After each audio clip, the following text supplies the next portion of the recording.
Halo semua, ketemu lagi dengan saya Didi. Salam sehat selalu ya untuk kita semua. Video kali ini kita akan melanjutkan sharing diskusi kita mengenai pengantar bisnis dan manajemen ya. Saya masih akan menyampaikan beberapa konsep dasar terkait dengan pengantar bisnis dan manajemen. Kalau kita lihat pada sesi-sesi terdahulu ya, kita sudah bicarakan mengenai beberapa hal, yaitu yang pertama environment of business, lingkungan sekitar kita terkait dengan bisnis, definisi bisnis, kemudian etika dalam berbisnis, kemudian juga kondisi global bisnis saat ini ya. Itu beberapa hal yang sudah kita sharingkan pada video terdahulu. Kemudian juga saya sudah ada membagikan konsep-konsep mengenai business ownership dan entrepreneurship ya. Ini adalah beberapa hal teori mengenai pola-pola bentuk dalam bisnis yang bisa kita bangun ya. Kemudian juga pada beberapa sesi terakhir saya sampaikan mengenai konsep mengenai manajemen dan operation ya, termasuk pengelolaan organisasi di dalamnya. Nah, itu adalah beberapa konsep dasar yang sudah kita diskusikan pada sesi terdahulu. Nah, saat ini kita akan masuk ke konsep berikutnya, yaitu bagian yang juga sangat penting dalam teori bisnis dan manajemen ya. Ada satu sumber daya utama yang paling penting dalam bisnis dan manajemen, yaitu sumber daya manusia ya, human resources. Nah, pada sesi ini dan sesi berikutnya ada dua sesi rencana saya akan kita bicarakan mengenai bagaimana pengelolaan terhadap sumber daya manusia. Kita tahu bahwa sumber daya manusia adalah salah satu sumber daya yang paling penting dalam organisasi ya. Manusia menjadi bagian utama agar organisasi bisa bergerak dan tumbuh. Sehingga dalam pengelolaannya tentu memerlukan konsep yang sangat penting untuk dipahami oleh semua pengelola dalam organisasi tersebut. Nah, pada sesi kali ini saya ingin memberikan pengantar mengenai bagaimana pola pengelolaan sumber daya manusia dalam organisasi. Kita tahu bahwa manusia ini salah satu komponen yang paling penting, sudah saya sampaikan di awal tadi. Tetapi ternyata ada satu hal yang sangat mendasar dalam pengelolaan manusia, yaitu manusia ini termasuk paling sulit diatur. Nah, ya kan? Siapa yang di sini senang diatur? Nah, ini tentu menjadi pertanyaan untuk kita semua, bahwa hampir tidak ada manusia yang senang diatur oleh orang lain, ya, oleh manusia yang lain. Tetapi ternyata pola pengelolaan manusia ini dalam organisasi ini sangat penting dan sangat berpengaruh terhadap kelanjutan sebuah organisasi. Kita akan bahas lebih detail konsep-konsep mendasar yang ada di dalam buku Pride et al. Khususnya ya. Oke, hal yang paling ingin saya sampaikan pada video kali ini adalah bagaimana konsep untuk attracting and retaining ya. Ini dua kata ini kalau kita artikan sangat simpel, saya pikir, yaitu bagaimana untuk menarik ya sumber daya manusia yang terbaik, dan bagaimana kita mempertahankan sumber daya manusia ini tetap ada dalam organisasi. Nah, ini adalah dua hal yang penting yang perlu kita diskusikan di sesi awal ini ya. Karena kita tahu tadi seperti saya sampaikan, manusia ini kan termasuk sulit diatur ya, sangat sulit untuk diatur dan dikendalikan, karena mereka masing-masing memiliki pemikiran sendiri dan kehendak bebas yang sudah dibawa sejak lahir ya. Sehingga penting bagi kita untuk memahami konsep-konsep ini ya, bagaimana kita menarik SDM yang terbaik dan bagaimana kita mempertahankannya. Oke, kita akan bicara mengenai sumber daya manusia. Sebenarnya ya, sumber daya manusia seperti saya sampaikan tadi, selain kita ingin menarik ya sumber daya terbaik ke dalam organisasi kita, maka yang kedua adalah kita ingin mempertahankan mereka di dalam organisasi kita ya kan. Bagaimana supaya mereka ini tetap bertahan dan bergerak bersama kita di dalam satu organisasi yang sama. Tetapi salah satu yang paling penting juga adalah yang harus kita lakukan dalam pengelolaan SDM, yaitu apa? Bagaimana kita menumbuh kembangkan SDM ini secara bersama-sama ya. Artinya kita tidak hanya menarik dan menjaga mereka tetap di dalam organisasi, tetapi kita juga punya kewajiban bagaimana menumbuh kembangkan ya sumber daya manusia yang ada ini, baik kualitas maupun kuantitasnya, di dalam organisasi kita secara bersama-sama. Nah, sehingga dalam proses human resource ini ya, tiga hal inilah yang selalu diperbincangkan di dalam konsep mengenai pengelolaan sumber daya manusia. Oke, kita lanjutkan ya. Sekarang kita akan bicara definisi ya. Ada yang disebut dengan human resource management ya. Human Resource Management, yaitu pengelolaan sumber daya manusia atau manajemen sumber daya manusia. Apa yang dimaksud dengan manajemen sumber daya manusia? Kalau di definisinya buku Pratt et al. Ada all the activities involved in acquiring, maintaining, and developing an organization's human resources. Seperti tadi saya sampaikan, di dalam pengelolaan atau manajemen sumber daya manusia ada 3 hal utama yang dilakukan, yaitu bagaimana kita menyerap atau kita mengambil atau kita menarik sumber daya manusia dari luar, ya. Kemudian bagaimana kita maintain ini mengelola, ya, mengelola, merawat bisa juga, atau menjaga, ya. Kalau agak kasarnya mengikat, ya, sumber daya manusia tersebut supaya tetap berada dalam organisasi kita. Dan yang ketiga, seperti saya sampaikan di awal tadi, ya, konsep manajemen sumber daya manusia juga bicara bagaimana kita mendeveloping, mengembangkan, membangun, ya, meningkatkan baik kualitas maupun kuantitas dari sumber daya manusia yang ada. Oke, jadi ini adalah definisi mengenai manajemen sumber daya manusia itu sendiri. Nah, kita akan lihat lebih detail sekarang mengenai konsep untuk menarik, acquisition, kemudian maintaining, dan development of human resource dalam organisasi kita. Bagaimana proses ini secara lebih detail, ada beberapa poin penting yang akan saya sampaikan sebagai pedoman awal kita dalam konsep ini. Ya, yang pertama adalah akuisisi. Ya, akuisisi seperti saya jelaskan di awal tadi, akuisisi adalah proses untuk menarik sumber daya manusia dari luar ke dalam. Ya, maka tentu yang pertama yang diperlukan organisasi adalah sebuah perencanaan yang matang, ya. Bagaimana kebutuhan mengenai SDM kita saat ini dan masa yang akan datang. Nah, itu bicara perencanaan. Seperti biasa dalam konsep manajemen kita, yang pertama adalah perencanaan. Nah, untuk lanjut ke lebih detail, setelah kita bisa memproyeksikan, ya, strategi akan kita kembangkan terhadap organisasi kita terkait dengan SDM tadi, ya, sumber daya manusia tadi, maka tahap berikutnya adalah kita lakukan job analysis, ya. Job analysis ini menjadi lebih detail dari perencanaan tadi, ya. Perencanaan tadi terkait visi misi jangka panjang, ya. Maka job analysis kita akan lebih detail. Kita ingin melihat kira-kira posisi apa yang masih diperlukan, atau untuk posisi apa yang bisa diisi oleh sumber daya manusia yang baru dari luar dalam organisasi kita, ya. Ini lebih detail lagi. Jadi kita mulai memilah-milah pekerjaan apa yang kira-kira masih diperlukan.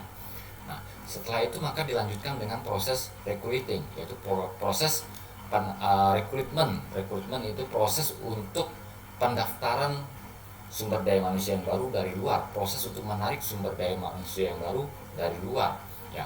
Nah, kondisi saat ini kita lihat, ya, pola rekrutmen sudah berkembang sangat jauh, ya. Kalau dulu saya waktu masih sekolah, ya, rekrutmen biasanya dilakukan oleh perusahaan melalui iklan-iklan di media cetak, ya, berupa koran atau majalah, ya. Mereka lakukan seperti itu. Mereka menuliskan lowongan pekerjaan yang ada di dalam perusahaan mereka. Jadi zaman dulu waktu saya masih sekolah, kalau saat mencari pekerjaan sambilan gitu, ya, setiap Sabtu atau Minggu kita biasanya selalu membeli koran, ya, karena biasanya hari Sabtu atau Minggu itu ada beberapa halaman khusus yang mengisi terkait dengan lowongan pekerjaan. Wah, itu sangat seru, ya. Kita seolah-olah mencari harta karun di balik halaman koran tersebut, ya. Kemudian berkembang. Setelah itu perusahaan-perusahaan mulai proaktif ke sekolah, ke kampus-kampus. Mereka melakukan job fair, ya, pameran-pameran, dan kampus-kampus bisa mengikutkan mahasiswanya untuk mengikuti pameran tersebut. Dan biasanya di dalam job fair itu atau pameran bursa kerja tersebut, ya, ada kegiatan rekrutmen langsung. Nah, ini sangat seru juga, ya. Waktu itu sangat menarik bagi kita sebagai jiwa-jiwa muda dan sedang mencari-cari peluang bisnis, ya. Nah, terus berkembang, teknologi berkembang, dan saat ini kalau kalian sudah tahu juga mungkin, ya, sosial media berperan sangat penting dan sangat besar dalam proses rekrutmen ini. Perusahaan mengiklankan pekerjaan lewat sosial media, dan juga seorang pencari kerja atau job seeker, ya, juga mengiklankan kapasitas dirinya melalui sosial media. Dan ini adalah suatu ekosistem yang berubah sangat drastis, ya, dan kembali lagi ini didukung oleh teknologi yang ada. Oke, ini proses recruiting yang ada. Setelah rekrutmen dilakukan, maka tahap selanjutnya adalah selection. Tentu dalam proses pendaftaran mungkin akan berlebihan yang mendaftar di perusahaan, yang registrasi, jadi registernya yang mengaplikasikan pekerjaan, yang meng-apply gitu ya, pasti banyak, sehingga perusahaan perlu melakukan selection. Artinya apa? Kita memilih sumber daya manusia ya yang terbaik, yang sesuai dengan job yang kita sudah sediakan tersebut. Nah, ini penting ya. Nah, proses selection ini juga sangat terkait dengan karakter dari organisasi. Yang misalnya organisasi yang bergerak di perusahaan minyak gitu ya, berbeda dengan organisasi yang bergerak di jasa atau perdagangan. Nah, itu mereka memiliki polanya masing-masing dalam proses seleksi ini. Termasuk juga dengan kualitas atau kapasitas seleksinya. Perusahaan yang bergerak di lokal, nasional sampai internasional itu memiliki tingkatan kapasitas yang berbeda. Dan tentu seorang pelamar kerja ya harus sudah bisa menilai kira-kira kapasitas seleksinya akan sampai di mana tahapannya. Ya, biasanya perusahaan juga memberikan panduan atau pedoman awal dalam proses seleksi tersebut, sehingga setiap peserta memiliki gambaran awal bagaimana proses seleksi akan dilakukan. Oke, ini proses selection. Dan yang terakhir dalam proses akuisisi ini adalah orientation. Setelah terpilih calon-calon pekerja baru atau sumber daya manusia yang baru dalam organisasi, maka biasanya organisasi akan melakukan proses orientasi, yaitu sejenis pengenalan awal ya. Saya pikir kalian punya gambaran ini, proses orientasi, pengenalan awal terhadap kondisi perusahaan. Biasanya disebut juga dengan istilah magang, kadang ya ada perusahaan yang menggunakan ini dengan istilah magang. Dan sekarang ada yang disebut dengan manajemen trainee, program manajemen trainee. Nah, sejenis ini ya, banyak sekali sekarang program-program baru yang diterapkan oleh perusahaan sebagai bagian dalam proses orientasi terhadap pegawai-pegawai baru ini. Tujuannya sebenarnya salah satunya paling penting adalah bagaimana pegawai-pegawai baru ini bisa memahami budaya kerja yang ada di dalam organisasi yang mereka tuju tersebut. Oke. Ini adalah 5 tahapan utama dalam proses akuisisi yang secara umum dilakukan oleh organisasi. Tentu banyak mungkin tahapan-tahapan lain yang dikembangkan oleh masing-masing organisasi ya, tetapi 5 tahapan awal ini menjadi kerangka dasar bagi perusahaan dalam proses akuisisi SDM baru dari luar. Kita lanjut ya. Nah, yang kedua dalam proses human resource management yaitu maintaining. Seperti saya sudah sampaikan di awal tadi, bagaimana pengelolaan organisasi ya, pengelolaan sumber daya manusia yang sudah ada di dalam organisasi ini, bagaimana kita mempertahankan mereka, memaintain mereka, mengelola mereka ya. Ini menjadi hal yang penting juga di dalam proses human resource management. Yang pertama yaitu kita akan bicara employee relations. Jadi kalau kita bicara maintaining, maka akan sangat erat dengan lingkungan kerja yang kita sediakan di dalam organisasi kita, sangat erat dengan budaya kerja yang kita kebangun di dalam organisasi kita ya. Nah, kita bicara employee relations, maka adalah itu bicara bagaimana hubungan kerja antar karyawan ya dengan karyawan, antara karyawan dengan atasan, dengan manajer, antara manajer dengan karyawan. Nah, ini adalah employee relations yang harus dijaga oleh organisasi supaya karyawannya bisa betah. Intinya kan seperti itu. Manusia seperti saya bilang tadi sangat sulit diatur dan mereka memiliki pandangannya masing-masing, sehingga saat mereka merasakan kenyamanan dalam sebuah organisasi, kecenderungannya mereka akan bertahan ya kan, kecenderungannya mereka akan bertahan.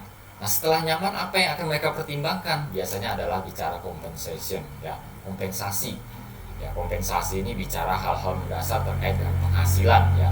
Saat seseorang merasa bahwa saat dia bekerja di sebuah perusahaan dan cukup untuk menghidupi dirinya sendiri maupun keluarga, maka dia akan memiliki harapan bahwa saya bisa bertahan di organisasi ini lebih lama. Intinya seperti itu. Oke, ini penting bagi perusahaan untuk mempertimbangkan hal-hal seperti ini. Nah, yang ketiga setelah kompensasi biasanya adalah manfaat-manfaat lain, tambahan-tambahan lain yang juga dirasakan. Karena kalau kita bicara persaingan pencari kerja ya, perusahaan berusaha untuk merekrut sumber daya manusia yang terbaik dari luar, sehingga ada potensi sumber daya yang kita miliki juga bisa ditarik oleh organisasi lain jika karyawan kita merasa bahwa di sana benefitnya lebih besar daripada yang kita berikan. Ini hal penting juga harus dipertimbangkan dalam organisasi. Tentu ini bukan segalanya ya, benefit, kompensasi ini bukan segalanya. Banyak faktor lain yang bisa mempengaruhi seorang karyawan bertahan, termasuk faktor pribadi dalam dirinya. Nah, sehingga hal-hal seperti ini adalah menjadi hal-hal yang mendasar bagi organisasi untuk pengelolaan sumber daya manusia dia itu sendiri. Baik, kita lanjut ya. Nah, jadi ini ada 3 hal utama yang kita sudah jelaskan mengenai maintaining proses dalam human resource management. Oke, setelah proses maintaining ini berjalan dengan baik, ya, kita tidak akan bisa berhenti sampai di situ karena organisasi kan harus berkembang. Ya, organisasi hanya bisa berkembang jika sumber daya manusia di dalamnya ikut berkembang. Prinsipnya seperti itu, ya. Jadi development proses dalam human resource management ini menjadi bagian penting yang ketiga yang harus diperhatikan oleh organisasi. Nah, beberapa hal utama yang biasa dilakukan adalah training and development. Ya, kalau kita artikan jelas ini training and development ini adalah bicara pelatihan dan pengembangan. Nah, seorang SDM, seorang individu dalam perusahaan, pada dasarnya mereka sudah memiliki kemampuan dasar, kemampuan awal yang dibawa sejak dia pertama kali masuk ke dalam organisasi. Tetapi kita semua tahu bahwa bisnis berkembang sangat dinamis saat ini, ya. Perubahan terjadi sangat cepat. Sehingga semua kapasitas yang dibawa oleh individu dalam dirinya itu tidak akan cukup di masa depan untuk menjadi bekal dia untuk terus bertahan di dalam organisasi. Nah, dalam hal ini perusahaan memiliki tanggung jawab yang cukup berat untuk ikut berperan aktif dalam proses pengembangan individu SDM kita. Nah, itu biasanya dilakukan dalam proses training and development, pelatihan-pelatihan dan proses-proses kegiatan pengembangan yang disediakan oleh organisasi maupun perusahaan. Ya, tentu kita secara individu juga punya kewajiban untuk berperan aktif. Misalnya tidak ada salahnya kita sebagai karyawan juga ikut mencari kegiatan-kegiatan pengembangan diri yang informal dari luar perusahaan kita. Itu ya biasanya yang dilakukan. Nah, yang penting juga dalam proses development pengembangan organisasi tentu adalah evaluasi. Ya, seperti dalam sirkulasi manajemen kita, tahap akhir selalu tutup dengan proses evaluasi. Ya, tujuannya adalah bagaimana kita mengetahui posisi kita ada di mana saat ini. Kalau kita sudah tahu posisi kita ada di mana saat ini, maka kita punya kesempatan untuk meningkatkan posisi kita di masa yang akan datang. Sehingga performance appraisal atau penilaian kinerja, ya, penilaian kinerja ini menjadi hal yang sangat penting juga dalam proses pengembangan sumber daya manusia yang ada. Baik, jadi ini adalah konsep-konsep mendasar yang bisa kita sampaikan terkait dengan proses sumber daya manusia, manajemen sumber daya manusia, yaitu mulai dari proses akuisisi, kemudian maintaining, hingga development process of human resources. Oke, nah semua ini diproses dilakukan ya, bagaimana kita ingin menarik dan mempertahankan sumber daya manusia yang terbaik bagi organisasi kita ke depannya. Oke ya, baik. Jadi sampai di sini yang bisa saya jelaskan mengenai konsep-konsep mendasar ini ya, sehingga bisa menjadi patokan bagi kita baik sebagai karyawan maupun bagi perusahaan untuk memiliki pemahaman mendasar terkait human resource management atau manajemen sumber daya manusia yang terstruktur dan baik. Oke, semuanya sukses selalu ya untuk kita semuanya. Salam sehat kembali untuk kita semua.